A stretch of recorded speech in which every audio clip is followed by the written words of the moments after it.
Vijayawada Rainbow హాస్పిటల్లో అగ్ని ప్రమాదంపై AP fire department director Murali Nayak కీలక విషయాలు వెల్లడించారు.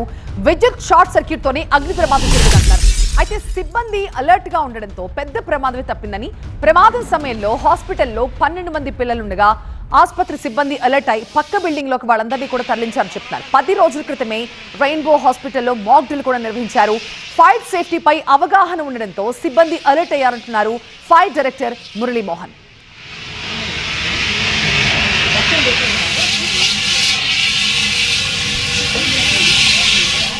విజయవాడ రెయిన్బో హాస్పిటల్లో ఉదయం అగ్ని ప్రమాదం జరిగింది. ఎమర్జెన్సీ వార్డులో మంటలు చెలరేగాయి. దీంతో ఎమర్జెన్సీ వార్డు పూర్తిగా దగ్ధమైపోయింది.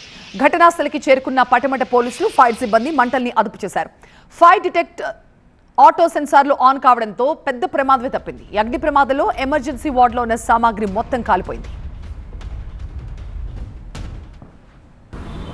ఇక్కడ ఉన్న వాళ్ళని అడిగితే ఫైర్ ఎక్కడి నుంచి వచ్చిందని, ప్లగ్ సాకెట్ నుంచి ఫైర్ వచ్చినట్టుగా వాళ్ళు చెప్తున్నారు. బహుశా ఎండలు ఎక్కువగా ఉన్నాయి, పైగా ఎక్కువసేపు ఆ ప్లగ్లో ఈ సాకెట్లో ప్లగ్లు ఉంచడం మూలాన కూడా ఎక్కువ వేడి జనరేట్ అయ్యి ఈ షార్ట్ సర్క్యూట్ జరిగిందని మేము భావిస్తున్నాం. ఏదేమైనప్పటికీ పగలు ఉదయం జరిగింది కాబట్టి పెద్ద ప్రమాదం తప్పింది. గత 10 రోజుల క్రితమే మా వాళ్ళు వచ్చి ఇక్కడ మాక్ డ్రిల్ కూడా కండక్ట్ చేయడం జరిగింది.